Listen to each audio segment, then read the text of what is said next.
That's right. I'm here with attorney Shenequa L. She's a professor at the Southern University Law Center in Baton Rouge, and she actually wrote a book, and it's for mainly law students. But I want to ask her some questions so you can get more familiar with it. So, what inspired you to write a law school casebook? Well, being that our law is a little bit different in Louisiana than the other states, most of the other case books don't really have Louisiana law, which actually none of the other case books in other states have Louisiana law in it. So quite often we're limited in our case books that we can use. And so I was actually first inspired just out of a matter of necessity. I needed an evidence book. And so I started putting material together. I started trying to write commentary. And at some point, I just knew that I needed to just go ahead and create a book. And that's how the idea really got started. And I really loved the course. So I just, I didn't mind working on it. Could you explain what a casebook is and how it's different than a regular textbook? Okay, well, basically, in law school, the way we typically try to teach the law is through what's called this case method. And that's where we, in addition to commentary, we also include some cases. And from the cases, the students read the cases, they read the court's analysis, and they see how the law is applied to a particular fact pattern, and they try to extract the principles from the cases. And so it's very similar to other textbooks in that we like to organize it, include, the pedagogical elements and so forth, include some explanation and all the other things that a regular textbook would have. But in addition to that, most law school case books will have some actual cases in it to help the students understand how to apply the legal principles to fact patterns. So, how is it different than a regular textbook? And it's pretty much it's because of the cases that are in it as well. And how long did this take? This took about it really the initial manuscript took about 9 months, but the entire process took about a year, because once I finished the manuscript and got the manuscript to the publisher, it was several months. It probably another 4 to 5 months going through the editing process. It took him probably 6 weeks to put it into a book form. It took me a full month just to go through it and to make those edits after I received it back. It took him a month to make the changes that I made, and that just kind of went back and forth for another 4 or 5 months. So overall, it took me about a year to finish it before it got to this point where it is today. Okay. So, what goes into planning to write a casebook exactly? It's really an extensive process. In fact, a few months into it, one of my former students sent me a book called Writing College Textbooks. And from that, it talked a lot about the planning process. By this point, I had done a lot of those things anyway, which it has to be very organized, and you have to really think about what you want in the book that will actually help the students to learn what they need and what you want. So you have to decide what you want to put in the book, what you don't want to put. You have to think about the order that it needs to go in. All of these are questions that I spend a lot of time thinking about. Where should I put this? Should I put it here or there? Is this something that's needed? Should it not be in here? If I want to make a point, sometimes just driving down the street, I would just pull out my phone and just make a message, a little voice note to myself, because I would think about a concept and how I wanted to present it in the book. So you have to think about all those things and how you want to, plan the book, organize it. It's quite a process. But for me, a lot of it evolved as I went through. I didn't think about it all ahead of time. It came to me later on as I wrote. I understand that most casebooks are written by multiple authors. Is there a reason why you decided to write your book by yourself? Yeah, well, first of all, that is correct that most casebooks are written by multiple authors. In fact, there was a time when I understand from my research as I was preparing to write my book, there was a time when a publishing company would say, you get yourself a couple more authors and you got a deal. And that's for a lot of reasons, but mainly the publishing company, their main interest was that it would sell more books, because different authors would have classes, and they would obviously use the book. And obviously, it's a lot of help. You can get it done a lot faster with multiple people. Initially, though, for me, I was not sure that I really wanted to commit to the project, and I certainly had not. I didn't have a reputation for writing a book, and to go out looking for a co-author. So I kind of went into it with that sort of mindset, that let me just see how things go, but also at some point in the process, I developed a vision for what I wanted this book to be about and how I wanted to write the book. And I really did not want anyone to change that. I just wanted it to be the way I wanted it to be. Now, it takes a lot of work, to do that. But I feel really good about the decisions that I made. There are some things that it would have been nice to have someone to have bounced some ideas off of, but there were things, certain elements of the book that I just wanted, and that's different. It was new and different than a lot of other case books, and so I just wanted to have the autonomy to do it exactly the way I wanted to do it, even with all the extra work. In your preface, you state that this book is the first of its kind in Louisiana. What sets this book apart from other Louisiana case books? Basically, what sets this book apart is that it's a complete course book. The thing about a case book is, when you're writing a law school case book, cases and laws are basically in the public domain. Okay. You don't have to seek any type of, copyright. I mean, all of that is available for anyone to use. So for the most part, a normal case book is not hard to write, because you can just use those things.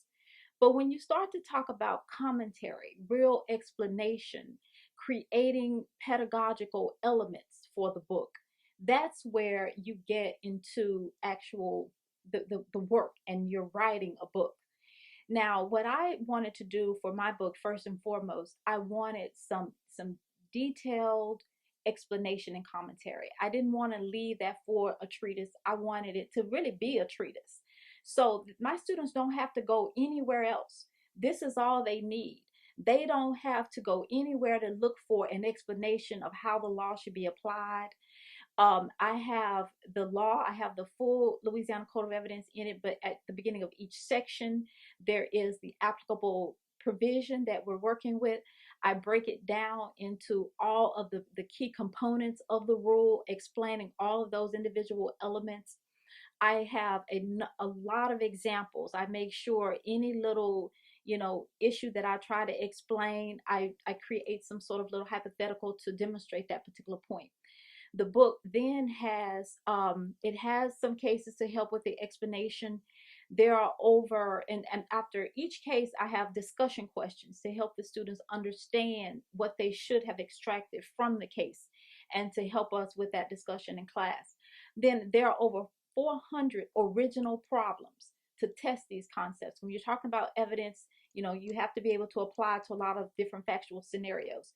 So it took me a lot of time coming up with the problems to test those concepts.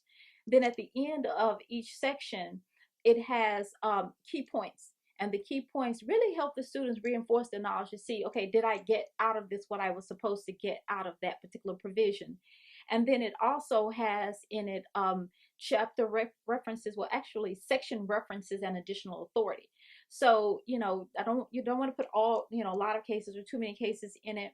But for the student who wants to read additional cases, there are citations to cases that are broken down by the major issues. So for the most part, you're not going to get that in most books. It's not going to be this type of detailed, concise commentary with everything. That's why it's a complete course book, because one book is all the students need to get everything they need to get out of this course.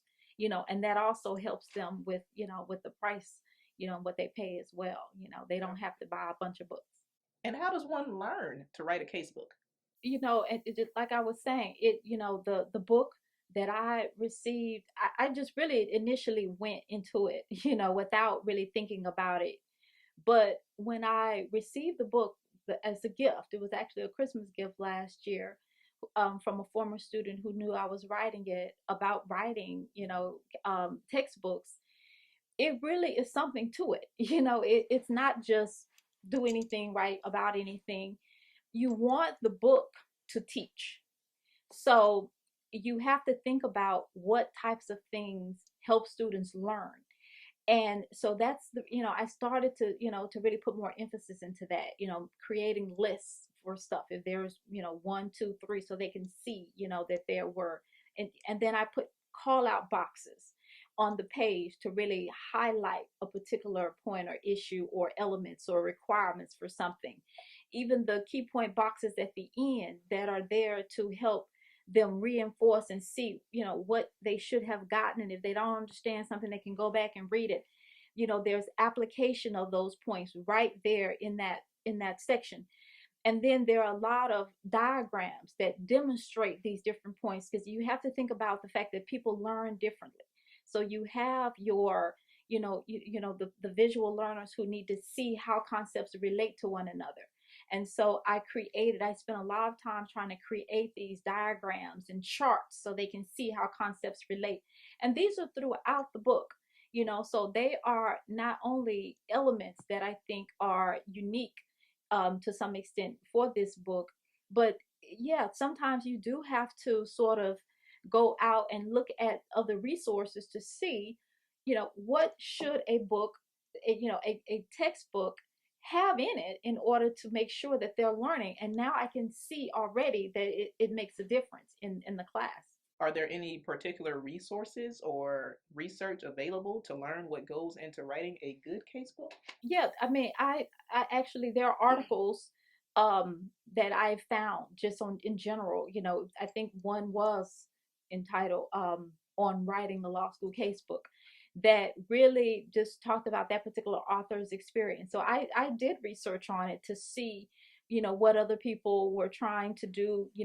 I've seen a lot of them, I've read a lot of them, and but I just wanted it to just kind of get a good idea of trying to make it the best possible book possible for the students, to get the most out of it. I really wanted it to do something more and different than the other books, and I think it really does. How has this book been received by other professors and students? My students love it so far. I mean, they really, really love the book. And so far, I still have not. I don't even know if any other professors have received their books yet. The publisher asked for a list of professors teaching the course throughout the state, and they're on the list, and they're going to be getting the book. But so far I have not talked to any professors who've actually used it, so I don't know what they think about it yet. Although I'm very, very eager to have those conversations to see how I can improve the book for the future. But my students really love the book. They like the fact that it's all right there. They always comment that it's so easy to read. It's just I'm just really happy with the way it has turned out. And it Okay. is a very unique experience using your own book in a class.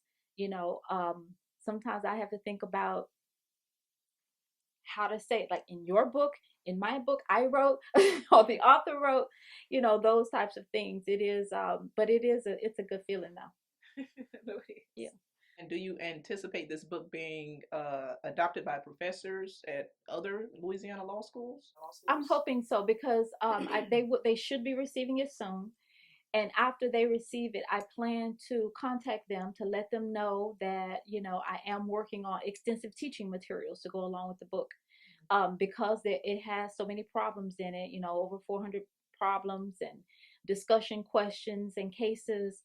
I am creating extensive teaching materials to go along with the book. The cases will be brief, the problems will be answered for the professors, but also I want to, PowerPoint presentations, lecture presentations. I want complete, teaching materials to go with it. I think once the professors read it, they have an opportunity. They should be getting it within the next week or two. Most of this course is primarily taught, I think, in the fall at all Louisiana law schools. So they'll have some time to review it. We can have some conversations about it. I really do anticipate that it's going to be adopted by some additional professors. here at Southern, as well as some of the other Louisiana law schools. And tell me, what's your experience like teaching a class for the first time, being the author of your own textbook? Yeah, just it's been a rewarding experience. It has been very rewarding, which is something that one of my research assistants, they would tell me, because they were the ones who were getting, as far as the constantly reminded of our deadlines, and assignments that were due, the breakdowns.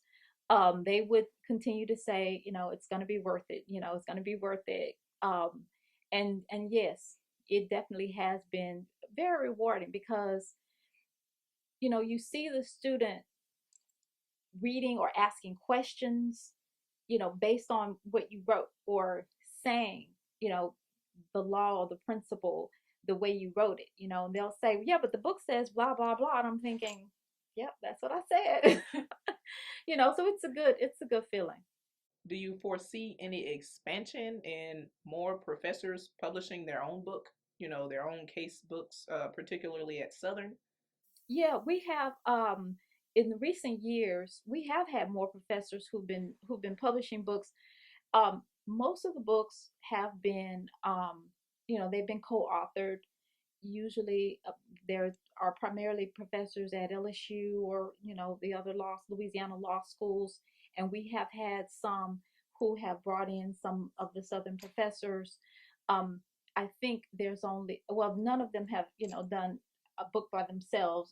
It's a sole author on the book, and I believe that this might be, I think there's only been one other professor who is actually a graduate of the Southern Law School, who is a co-author on another book, but I'm not aware of any others, who has published their own case book, who are actually graduates of the law center. But other than that, we have had some of our professors who have co-authored books with professors from other schools. And there are, it's certainly a lot of advantages to that, because first and foremost, I can tell you right now, writing really does inform your teaching. I mean, there is a reason why, as a professor, you should be doing, research and writing. You learn a lot. The depth of knowledge is amazing. It's almost embarrassing sometimes when you realize some of the things that you don't know until you start really writing about it, and the depth that you have to understand the issues in order to be able to communicate those issues in writing. You can't skim over anything, and you have to write it all. I want it to be comprehensive. So areas that I really don't like as much, or may not spend as much time on, it might really be an area that another professor who adopts the book, it's important to them. So I had to put the same emphasis in every part of the book. It wasn't all as fun to write. Every part wasn't equally enjoyable, but I gave every section, just full attention.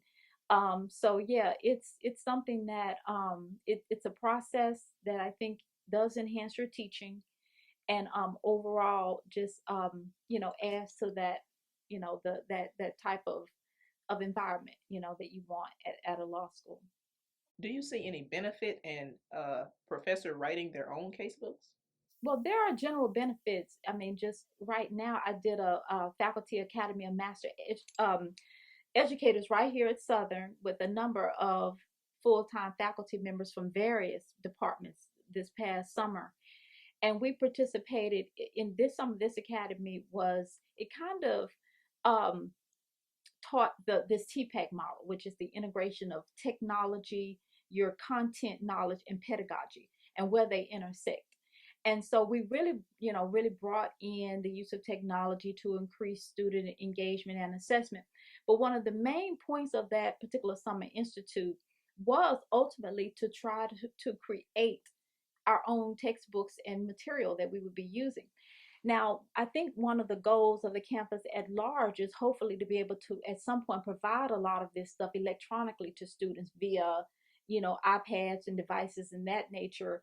And so if the professors are writing the book and this material is available electronically, the goal, the dream, okay, I'll say the dream is one day that on the first day of school, everyone can have their books downloaded onto their iPads and be ready for class on the first day. And if professors are writing and putting the material together, that's something that can happen. And that, this a part of this institute is for us to create, iBooks. I already have my idea of my spinoff that's coming from this, and I've actually been working on it. I have some portions of it complete, and hopefully that will be available. I'm hoping next fall, but it might be a later time. But yeah, it's a major benefit for the students. It cuts down the costs. It will enable them to have their materials, right away, not to worry about where they're going to get it from. As far as the law school aspect is concerned, I think in general books are going more, the electronic formats, and they are a little cheaper if they have that. So that is something that you have the say so on, if you're the author, to a certain extent, as to whether those formats are going to be available. And not to mention the benefit overall of having a professor who's very well informed and prepared, and an authority in that area.